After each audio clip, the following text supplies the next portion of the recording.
Today's episode is presented by Lodestar, the fee experts. Hi, everyone, and welcome back to Lending Leaders. My name's Alayna Gardner, AMP, and this week I'm joined by Dan Smokoska. I did have to ask for that pronunciation prior to this. And thank you so much for joining me, Dan. You are a LinkedIn expert, and you recently joined the HousingWire team, so very exciting. Welcome to the pod. Thank you. Good to be here. Yeah, I'm excited to be on the podcast. I have seen in my LinkedIn feed for quite a while now, so it's good to be here. Yeah, we produce quite a bit of content over here at Lodestar. And you produce quite a bit of content yourself too. How did you get started on LinkedIn, and what kind of made LinkedIn your passion project, where now you run, the #1 LinkedIn cohort in mortgage for people? Yeah. How did you get started? Yeah. So, it's funny. And I didn't get into LinkedIn as like, I'm passionate about social media or anything like that. In fact, exactly the opposite. I wasn't really into social media. I had platforms, but like Instagram, all of those things were very like, they were private. I wasn't trying to have, I wasn't trying to like grow or be an influencer or anything like that. So, but what happened was in 2022, a year that anyone in the mortgage industry is well, familiar with, what happened was the market completely, shifted, and mortgage companies were going, or either being sold or like, shutting their doors, and everyone in the mortgage industry was feeling that. And so, at the time, I was a marketing executive at a mortgage company, and so I'm in a lot of the conversations, right? And I know the impact that it was having for us, and we were one of the better positioned companies. But to make a long story short, I saw sort of the writing on the wall for the industry, like the potential catastrophe this could be, and so I got on. I was already on LinkedIn, but like I decided to actually like jump in and make it a thing.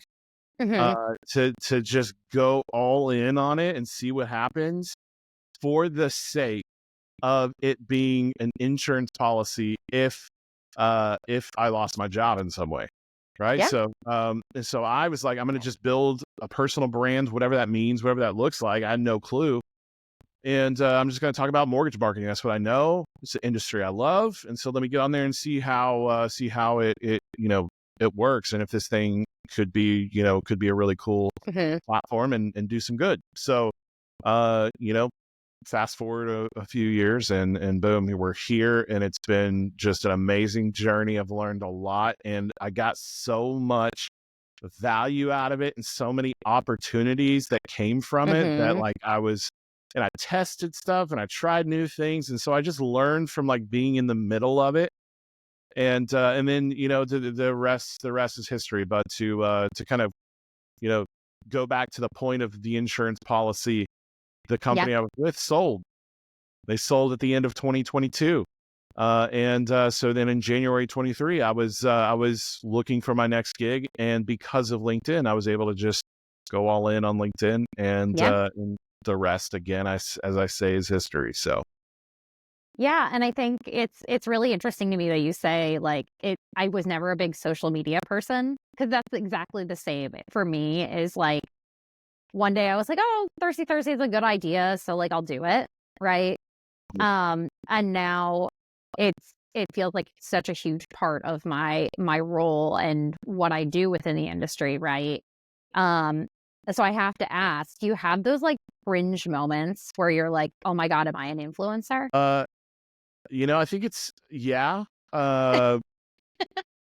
was, I don't know, like it's a cool spot to be in. There's a lot of, there's a lot of, I don't take that lightly, right? Like I think there's some people who are like, interested to know my thoughts on certain things. And, I consider that like, all right, let me make sure that I know my stuff and I'm continue to know my stuff and that I'm trying to provide as much value. Because if I have a microphone, however big that is, I just want it to be, the best possible microphone it can be, right? And so my whole mission, my whole focus is how can I've been in the mortgage business so long, I've seen how marketing works, I've seen how sales operates.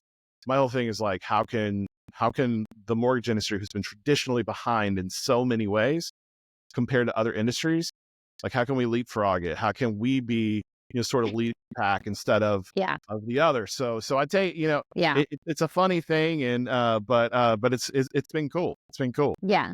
I think for me, it really comes down to those moments when I'm at conferences, taking the selfies and all of that. That's when I feel that moment of I know this is important and it does make a difference. But sometimes I'm I don't want to take this photo. Yeah, well, I'm always down for a photo. I love the photo. I don't always love the way I look in the photo, so I wish I could Photoshop that thing. But it's all good. It's all good. I love people. I love the mortgage industry people, and yesterday I jumped on a call with a bunch of mortgage people friends that had from the Green Book, the Rethink Everything book. And so we jumped on yesterday on a call, and it was just so good to see them. That's the kind of stuff. We go to these conferences, you and I have been to conferences before together, and it's just awesome. It's awesome to see. It's so cool. And I think that's one of the most unique things about this industry is it really is the same faces, right? And you get to build those relationships over time. And I think that's something that I've really learned over the last couple of years is it's not about one show.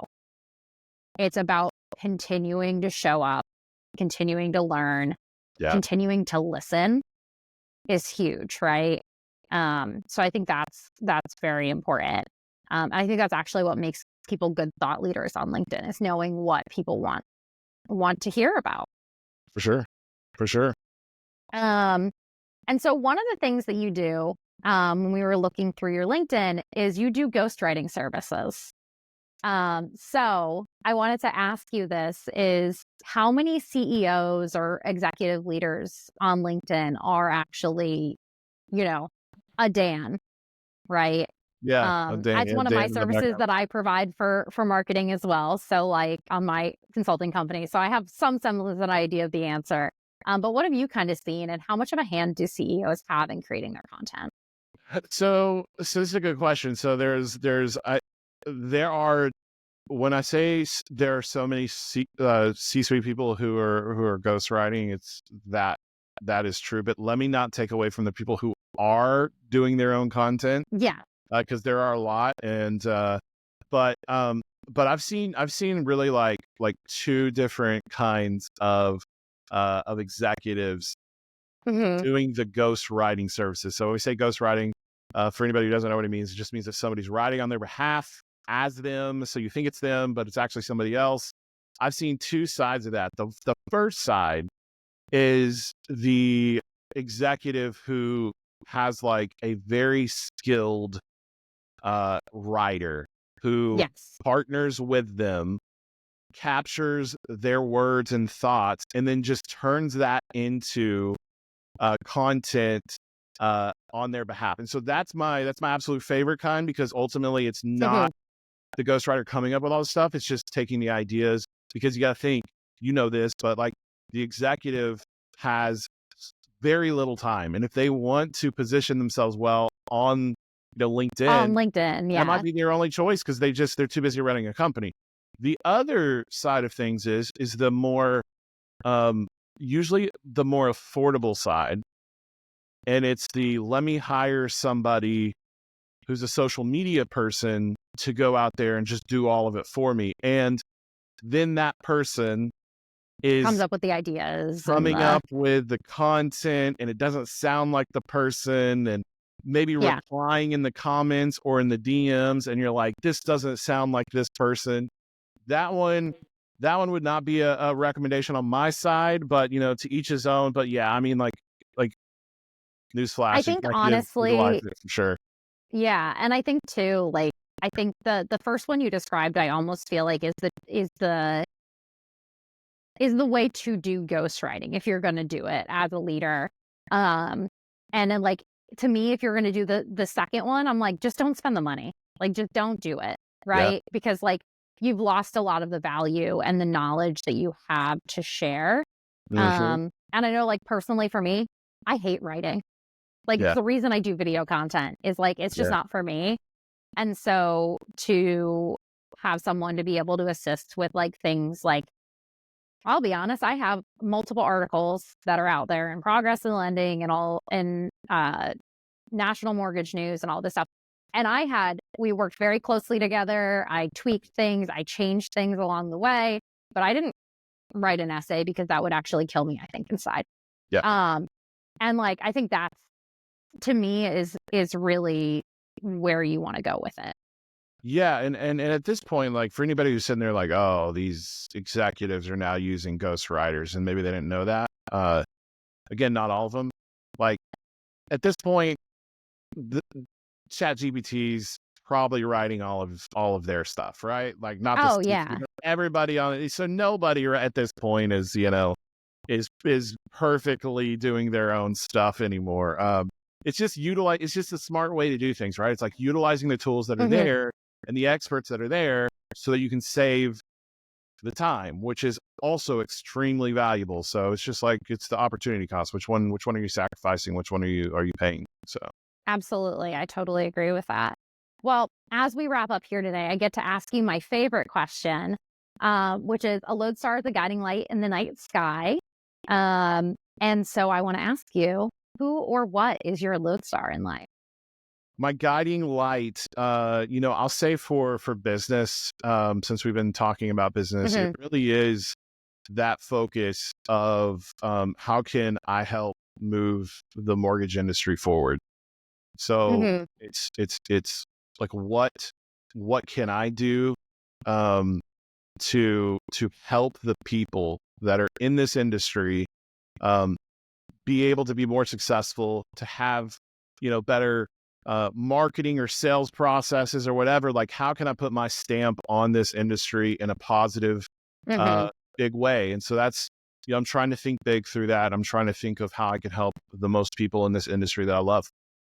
Yeah, I think that's a really good goal. And honestly, like moving the industry forward is the most important thing we can do. That's right.